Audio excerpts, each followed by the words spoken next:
Battle Through the Heavens EP 170 Preview. The traitor, Han Feng, finally meets his end. The Falling Star Pavilion is attacked by the Soul Hall and the Ming He Alliance, a joint force of 3 demi-saints. The pavilion faces an unprecedented crisis. At this moment of life and death, Zhao Yan breaks through to the 1-star Du Shen realm and emerges. Leave no one alive. With his self-created heaven-ranked Du skill, Buddha's Fury Reincarnation, he strikes down the 3 demi-saints, achieving the glorious feat of 2 dead and 1 gravely injured. As for the Ice River Valley and Wind Lightning Pavilion, who chose the wrong side, they are about to receive a clan extermination gift pack. After the expedition to the ancient wasteland, where Zhao Yan secretly obtained the Bodhi heart, our hero parts ways with Zuner and immediately returns to the Falling Star Pavilion. The surprise attack from the high-level demi-saint Gu Yu made him realize he must urgently increase his own strength. But upon returning, Zhao Yan didn't immediately enter seclusion for his breakthrough. Instead, he adjusted himself to his absolute peak condition. Meanwhile, to help Zhao Yan smoothly advance to the demi-saint realm, Yao Lao worked day and night, using the Bodhi seeds that Zhao Yan obtained from ancient Bodhi tree to refine a tier 8 pill that could increase the chances of success, the Bodhi pill. For this act, Zhao Yan's heart was filled with immense gratitude. Throughout his journey, his master had sacrificed far too much for him. At the same time, Zhao Yan took out the soul of the traitor, Han Feng. Although he had long wanted to eliminate this disciple who betrayed their master, he knew that, no matter what, this matter had to be handled by Yao Lao himself. In the original novel, the final fate of the traitor Han Feng was never described. It only mentioned Yao Lao gazing at the jade bottle with Han Feng's soul, his heart heavy, for it was he who had raised the orphaned Han Feng and taught him the skills of alchemy. But he never imagined this disciple would, for the flame mantra, conspire with old demon Mu Gu and betray him. After this, Zhao Yan entered seclusion to prepare for his breakthrough. But judging by the preview, when the traitor Han Feng appears, he acts arrogantly towards Yao Lao, even looking as if he's about to attack. It seems Yao Lao will no longer tolerate his bad habits and will eliminate him completely. However, what Yao Lao and the others never expected was that Zhao Yan's seclusion would last for 2 full years. During this time, 2 major events occurred in the Central Plains. First, the Spirit Clan, one of the 8 ancient clans, had mysteriously vanished entirely. When Zhao Yan entered the Heavenly Tomb, the Spirit Clan had sealed their realm and did not participate until now. Recently, some major powers in the Central Plains accidentally discovered that the Spirit Clan's realm was completely empty. This led to widespread speculation. Some said they had been annihilated, but their realm showed no clear signs of battle, so most believed they had simply migrated. But to the other ancient clans, it was not that simple, because thousands of years ago, the ancient clans had fought over the 2 Shi ancient gods Jade.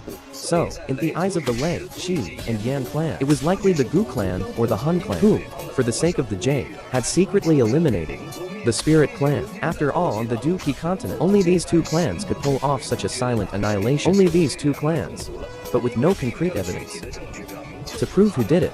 The Spirit Clan's mysterious disappearance put all the ancient clans in a state of mutual distrust and alert. Of course, this was certainly the work of the Hun clan, because within the Hun clan was a being with the ability to devour the Nihility Devouring Flame, a 9-star Du Shen. It enveloped the entire spirit realm, allowing the Spirit Clan to be silently and secretly wiped out. It's just that the other clans were unaware.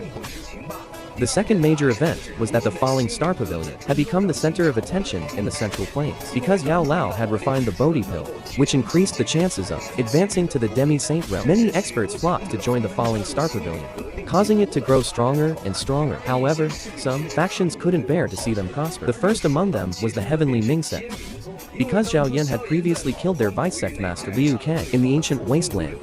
This caused their Grand Elder, a high-level demi-saint, the Heavenly Ming Old Demon, to hold a deep grudge. So he allied with the Wind Lightning Pavilion, the Ice River Valley, and other small factions to form an alliance called the Ming He Alliance. For years, they constantly opposed the Falling Star Pavilion.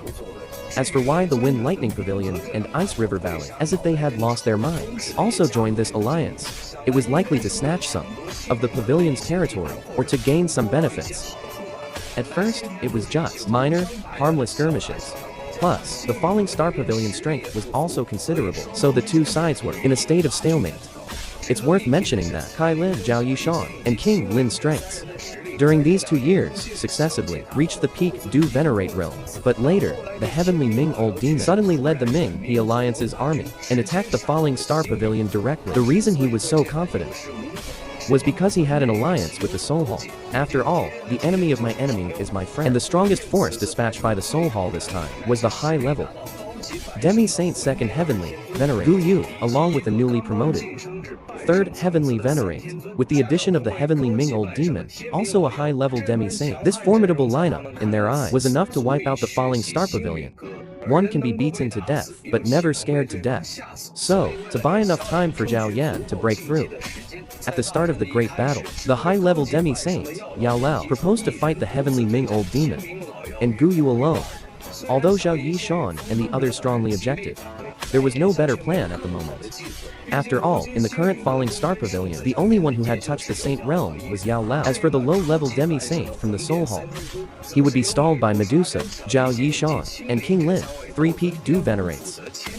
And so, the great battle between the two sides officially began. However, the gap in strength between the two sides was simply too vast. Even though Yao Lao's soul had reached the heavenly state, he couldn't withstand the prolonged assault from two high-level Demi-Saints.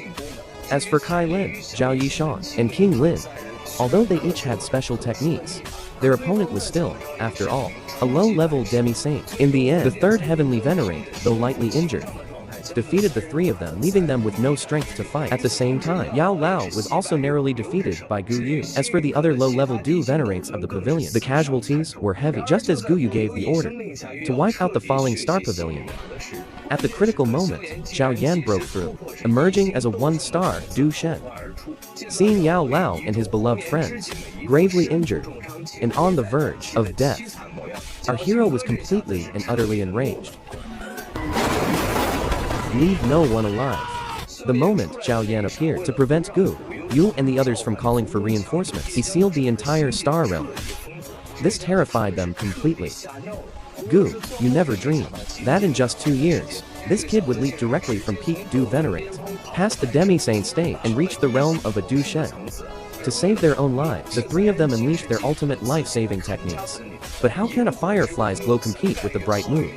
Zhao Yan, with a single self-created heaven-rank skill, Buddha's Fury Reincarnation, instantly killed the low-level Demi-Saint Third Heavenly Venerate. The second Heavenly Venerate, Gu Yu, was left gravely injured and near death. As for the main culprit, the Heavenly Ming Old Demon, his physical body was obliterated by Zhao Yan after his pleas for mercy were rejected. The Heavenly Ming Old Demon decisively self-detonated his soul, attempting to take Zhao Yan with him, but this caused no harm whatsoever to our hero.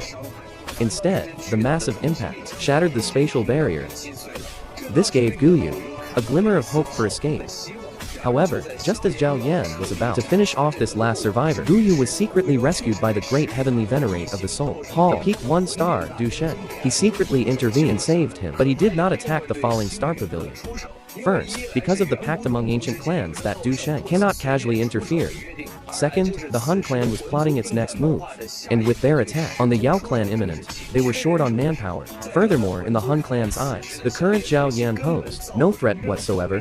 Their plan was to first eliminate the other ancient clans, collect their Du Di bloodlines, and help Hun Tiandi successfully advance to the Du Di realm. The remaining Ming He alliance experts immediately fled. After reorganizing the pavilion, Zhao Yan and Yao Lao began to hunt down these scattered forces, one by one. Next, the Ice River Valley and the Wind Lightning Pavilion fell one after another under the pavilion's iron heel. And in order to have the strength to formally contend with the Soul Hall, Zhao Yan will unite with the Flower Set, the Burning Flame Valley, and the Pill Tower to create his own first major power. In the Central Plains, the Heavenly Mansion Alliance